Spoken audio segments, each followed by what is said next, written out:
નમઃ શિવાય ફ્રેન્ડ્સ, શાસ્ત્ર વાંચનની આ સિરીઝમાં આપણે શ્રીમદ ભાગવતનું વાંચન કરી રહ્યા છીએ. છેલ્લા વિડીયોમાં આપણે ચોથા અધ્યાયનું પઠન કર્યું હતું. આજે આપણે પાંચમા અધ્યાયનું પઠન કરીશું.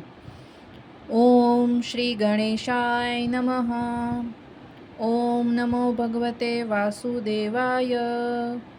ગુરુર્બ્રહ્મા ગુરુર્વિષ્ણુ ગુરુર્દેવો મહેશ્વર ગુરુર સાક્ષાત પરબ્રહ્મ તસ્મૈ શ્રી ગુરુવે નમઃ.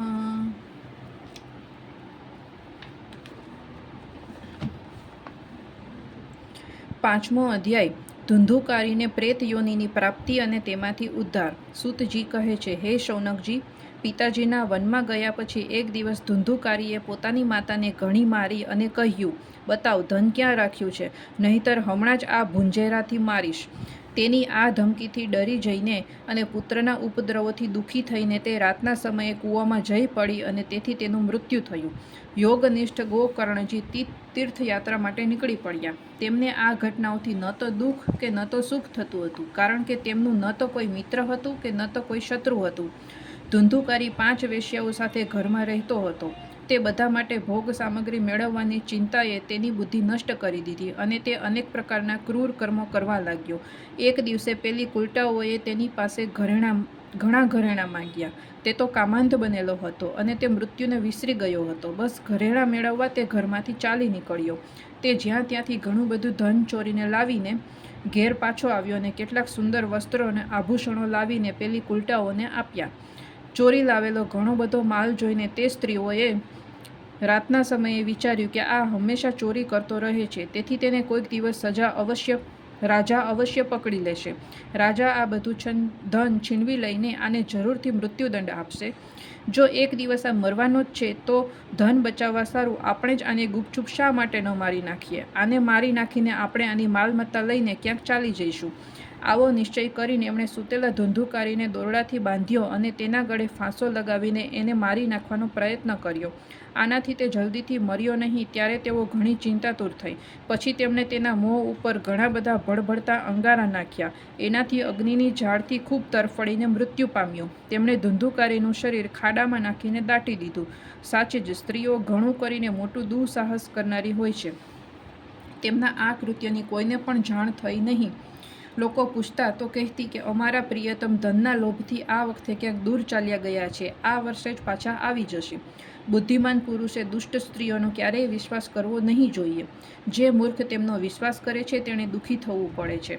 એમની વાણી તો કામીજનોના હૃદયમાં અમૃતની જેમ રસનો સંચાર કરે છે, પણ તેમનું હૃદય છરાની ધાર જેવું તીક્ષ્ણ હોય છે. ભલા આ સ્ત્રીઓને કોણ વહાલું છે? તે કુલટાઓ ધુંધુકારીની સઘળી સંપત્તિ સમેટીને ત્યાંથી ભાગી છૂટી. એમને તો કોણ જાણે કેટલા પતિ હતા. ધુંધુકારી પોતાના કુકર્મોને કારણે ભયંકર પ્રેત થયો. તે વંટોળિયા રૂપે હંમેશા દશે દિશાઓમાં ભટકતો હતો અને ટાઢ તડકાથી સંતપ્ત તે ભૂખ તરસથી વ્યાકુળ થવાને કારણે હા દેવ એમ રાડો પાડતો હતો, પણ તેને ક્યાંય પણ કોઈ આશ્રય મળ્યો નહીં. થોડોક સમય વીત્યા પછી ગોકર્ણે પણ લોકોના મુખેથી ધુંધુકારીના મૃત્યુના સમાચાર સાંભળ્યા. તેથી તેમણે તેને અનાથ સમજીને ગયાજીમાં તેનું શ્રાદ્ધ કર્યું. બીજે પણ જ્યાં જ્યાં તેઓ જતા ત્યાં અવશ્ય તેનું શ્રાદ્ધ કરતા હતા. આ રીતે વિચરણ કરતાં કરતાં ગોકર્ણજી પોતાના નગરમાં આવ્યા અને રાતના સમયે બીજાઓની નજરથી બચીને સીધા જ પોતાના ઘરના આંગણામાં સૂવા માટે પહોંચ્યા. ત્યાં અડધી રાતે ધુંધુકારીએ પોતાના ભાઈને સૂતેલો જોઈને પોતાનું વિકરાળ રૂપ બતાવ્યું. તે ક્યારેક વરુનું, ક્યારેક હાથીનું, ક્યારેક પાડાનું તો ક્યારેક ઇન્દ્રનું અને ક્યારેક અગ્નિનું રૂપ ધારણ કરતો રહ્યો. અંતે તે મનુષ્યના આકારમાં પ્રગટ થયો. આ વિપરીત અવસ્થાઓ જોઈને ગોકર્ણે નિશ્ચય કર્યો કે આ દુર્ગતિ પામેલો કોઈ જીવ છે. ત્યારે તેમણે તેને ધૈર્યપૂર્વક પૂછ્યું. ગોકર્ણે કહ્યું, તું કોણ છે? રાત્રિના સમયે આવું ભયાનક રૂપ શા માટે બતાવી રહ્યો છે? તારી આ દશા કેમ થઈ? અમને બતાવ તો ખરો. તું પ્રેત છે, પિશાચ છે કે પછી કોઈ રાક્ષસ છે? સૂતજી કહે છે, ગોકર્ણના આમ પૂછવાથી તે વારંવાર જોર જોરથી રોવા લાગ્યો. તેનામાં બોલવાની શક્તિ ન હતી, તેથી તેણે માત્ર ઈશારો જ કર્યો. ત્યારે ગોકર્ણે અંજળીમાં જળ લઈને તેને અભિમંત્રિત કરીને તેના પર છાંટ્યું. એનાથી તેના પાપોનું થોડું શમન થયું અને તે આ રીતે કહેવા લાગ્યો. પ્રેત બોલ્યો, હું તમારો ભાઈ છું. મારું નામ ધુંધુકારી છે. મેં પોતાના જ દોષથી પોતાનું બ્રાહ્મણત્વ નષ્ટ કરી દીધું. મારા કુકર્મ ગણી શકાય તેમ નથી. હું તો મહા અજ્ઞાનમાં જ વર્તતો રહ્યો. મેં લોકોની ભારે હિંસા કરી. અંતે કુલટા સ્ત્રીઓએ મને તડપાવીને મારી નાખ્યો. તેથી હવે પ્રેત યોનિમાં પડીને આ દુર્દશા ભોગવી રહ્યો છું. અત્યારે નસીબ જોગે કર્મફળનો ઉદય થવાથી હું માત્ર વાયુનું ભક્ષણ કરીને જીવી રહ્યો છું. ભાઈ, તમે દયાના સાગર છો. હવે કોઈ રીતે મને આ યોનિમાંથી જલ્દીથી છોડાવો. ગોકર્ણે ધુંધુકારીની બધી વાતો સાંભળી અને પછી તેને કહ્યું. ગોકર્ણે કહ્યું, ભાઈ, મને આ વાતનું મોટું આશ્ચર્ય છે. મેં તારા માટે ગયાજીમાં વિધિપૂર્વક પિંડદાન કર્યું છે, તો પણ તું પ્રેત યોનિમાંથી કેમ મુક્ત ન થયો? ગયાજીમાં કરેલા શ્રાદ્ધથી પણ જો તારી મુક્તિ ન થઈ તો આનો અન્ય કોઈ ઉપાય નથી. સારું, તું બધી વાત વિસ્તારપૂર્વક કહે. મારે શું કરવું જોઈએ? પ્રેતે કહ્યું, સેંકડો ગયા શ્રાદ્ધ કરવાથી પણ મારી મુક્તિ થઈ શકે એમ નથી. હવે તો તમે આનો કોઈ બીજો ઉપાય વિચારો. પ્રેતની આ વાત સાંભળીને ગોકર્ણને મોટું આશ્ચર્ય થયું. તેમણે કહ્યું, જો સેંકડો ગયા શ્રાદ્ધથી પણ તારી મુક્તિ થઈ શકે એમ નથી, ત્યારે તો તારી મુક્તિ અસંભવ જ છે. વારું, હાલ તો તું નિર્ભય થઈને પોતાના સ્થાને રહે. હું વિચારીને તારી મુક્તિ માટે કોઈ બીજો ઉપાય કરીશ. ગોકર્ણનો આદેશ મેળવીને ધુંધુકારી ત્યાંથી પોતાના સ્થાને ગયો. અહીં ગોકર્ણે રાતભર વિચાર કર્યો તો પણ તેમને કોઈ ઉપાય સૂઝ્યો નહીં. સવારે તેમને આવેલા જઈને લોકો પ્રેમથી તેમને મળવા આવ્યા. ત્યારે ગોકર્ણે રાત્રે જે રીતે બન્યું હતું તે બધું તેમને કહી સંભળાવ્યું. તે લોકોમાં જેઓ વિદ્વાન, યોગનિષ્ઠ, જ્ઞાની અને વેદોના જાણનાર હતા, તેમને પણ અનેક શાસ્ત્રો ઉથલાવી જોયા, તો પણ ધુંધુકારીની મુક્તિનો કોઈ ઉપાય મળ્યો નહીં. ત્યારે સૌએ એવો નિશ્ચય કર્યો કે આ બાબતમાં સૂર્યનારાયણ જે આજ્ઞા કરે તેમ કરવું જોઈએ. તેથી ગોકર્ણે પોતાના તપોબળથી સૂર્યની ગતિને થંભાવી દીધી અને તેમણે સ્તુતિ કરી, હે ભગવાન, આપ સઘળા સંસારના સાક્ષી છો. હું આપને નમસ્કાર કરું છું. કૃપા કરીને આપ મને ધુંધુકારીની મુક્તિનું સાધન બતાવો.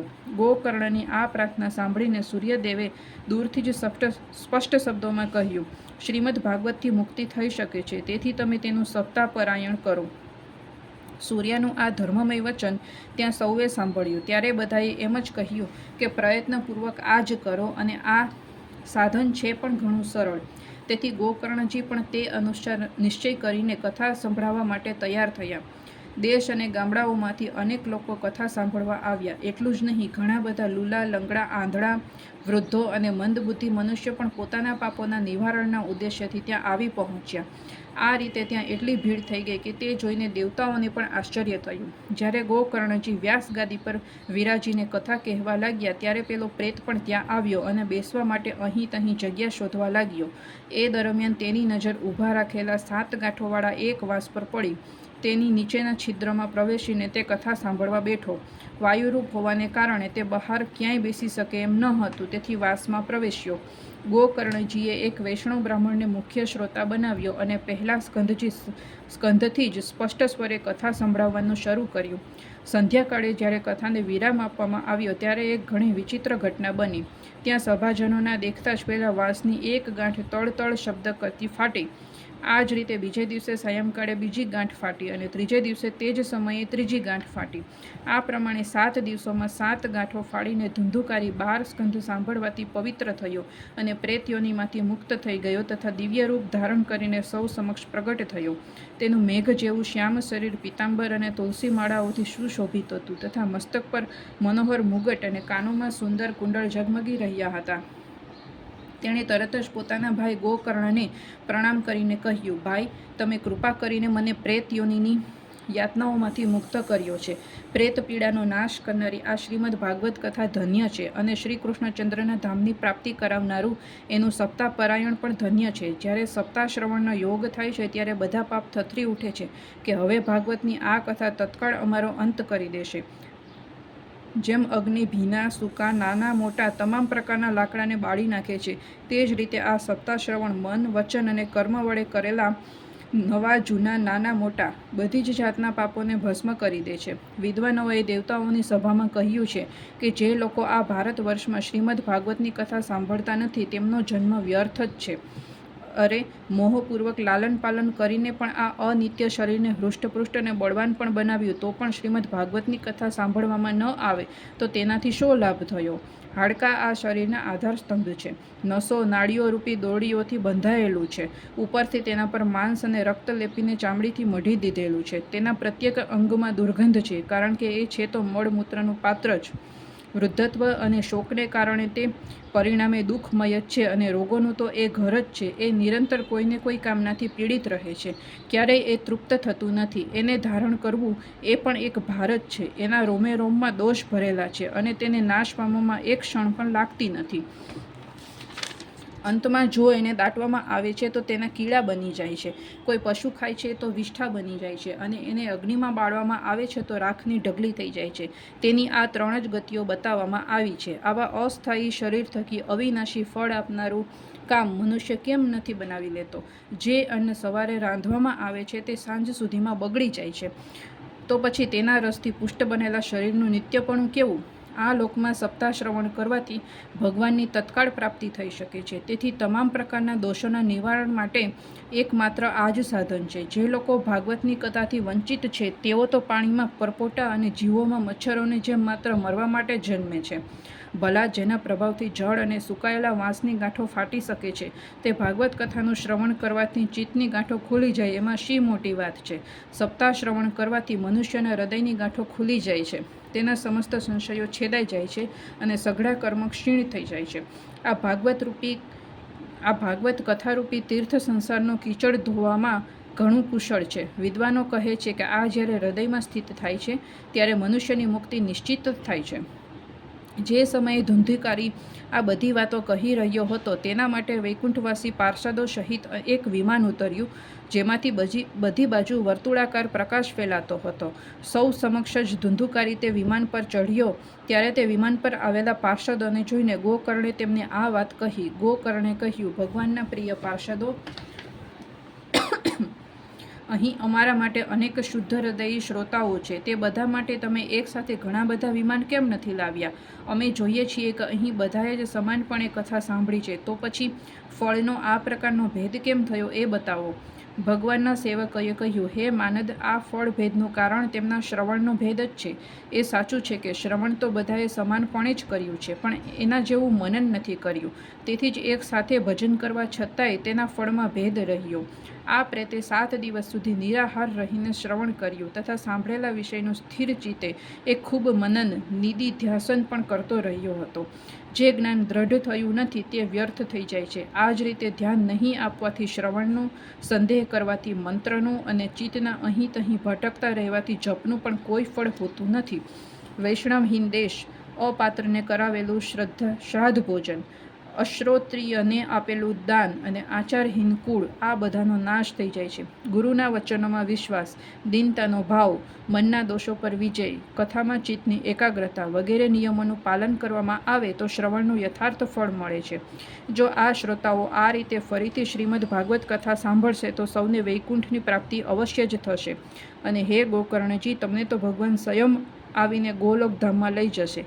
આમ કહીને તે બધા પાર્ષદો હરિકીર્તન કરતાં કરતાં વૈકુંઠ લોકમાં ગયા. ગોકર્ણજીએ શ્રાવણ માસમાં ફરીથી તે રીતે સપ્તાહક્રમથી કથા કહી અને તે શ્રોતાઓએ તે ફરીથી સાંભળી. હે નારદજી, તે કથાની સમાપ્તિ થતાં જે કંઈ બન્યું તે સાંભળો. ત્યાં ભક્તોથી ભરેલા વિમાનો સાથે ભગવાન પ્રગટ થયા. બધી બાજુએથી ખૂબ જય જયકાર અને નમસ્કાર ધ્વનિ થવા લાગ્યા. ભગવાન સ્વયં આનંદિત થઈને પોતાના 5 જન્ય શંખનો ધ્વનિ કરવા લાગ્યા, અને તેમણે ગોકર્ણને આલિંગીને પોતાના જ જેવા બનાવી દીધા. તેમણે ક્ષણવારમાં જ અન્ય સર્વ શ્રોતાઓને પણ મેઘ સમાન શ્યામ વર્ણ, રેશમી પીતાંબરધારી તથા કિરીટ કુંડળ વગેરેથી વિભૂષિત કરી દીધા. તે ગામમાં કૂતરા અને ચાંડાલ સુધીના જેટલા પણ જીવ હતા તે બધાયને ગોકર્ણજીની કૃપાથી વિમાનો પર ચઢાવવામાં આવ્યા, તથા જ્યાં યોગીઓ જાય છે તે ભગવાનના ધામના તેમને મોકલવામાં આવ્યા. આ રીતે ભક્તવત્સલ ભગવાન શ્રી કૃષ્ણ કથા શ્રવણથી પ્રસન્ન થઈને ગોકર્ણજીને સાથે લઈને પોતાના ગોપબલોના પ્રિય ગોલોક ધામમાં ગયા. પહેલાંના સમયે જેમ અયોધ્યાવાસીઓ ભગવાન શ્રી રામની સાથે સાકેત ધામમાં સિધાવ્યા હતા, તેવી જ રીતે ભગવાન શ્રી કૃષ્ણ તે બધાને યોગીઓ માટે પણ દુર્લભ એવા ગોલોક ધામમાં લઈ ગયા. જે લોકમાં સૂર્ય, ચંદ્ર અને સિદ્ધોની પણ કદી ગતિ થઈ શકતી નથી, તે લોકમાં તેઓ શ્રીમદ ભાગવતનું શ્રવણ કરવાથી ગયા. હે નારદજી, સપ્તાહયજ્ઞ વડે કથાનું શ્રવણ કરવાથી જેવું ઉજ્જવળ ફળ સંચિત થાય છે, એ વિશે અમે તમને શું કહીએ? અરે, જેમણે પોતાના કાનોથી ગોકર્ણજીએ કહેલી કથાના એક અક્ષરનું પણ પાન કર્યું, તેઓ પછી માતાના ગર્ભમાં આવ્યા નહીં. લોકો વાયુ, જળ કે પાંદડા ખાઈને શરીર સૂકવી નાખીને ઘણા સમય સુધી ઘોર તપસ્યા કરીને અને યોગાભ્યાસ કરીને પણ જે ગતિને પામી શકતા નથી, તે ગતિ તેઓ સપ્તાહ શ્રવણથી સહેજમાં જ પ્રાપ્ત કરી લે છે. આ પરમ પવિત્ર ઇતિહાસનો પાઠ ચિત્રકૂટ પર વિરાજમાન મુનીશ્વર શાંડિલ્ય પણ બ્રહ્માનંદ મગ્ન થઈને કરતા રહે છે. આ કથા ઘણી જ પવિત્ર છે. એક વારના શ્રવણથી જ તે સમસ્ત પાપ રાશિને ભસ્મ કરી દે છે. જો શ્રાદ્ધના સમયે એનો પાઠ કરવામાં આવે તો એનાથી પિતૃઓને અત્યંત તૃપ્તિ થાય છે અને એનો નિત્ય પાઠ કરવાથી મોક્ષની પ્રાપ્તિ થાય છે. 5મો અધ્યાય સમાપ્ત. ઓમ નમો ભગવતે વાસુદેવાય. રાધે રાધે.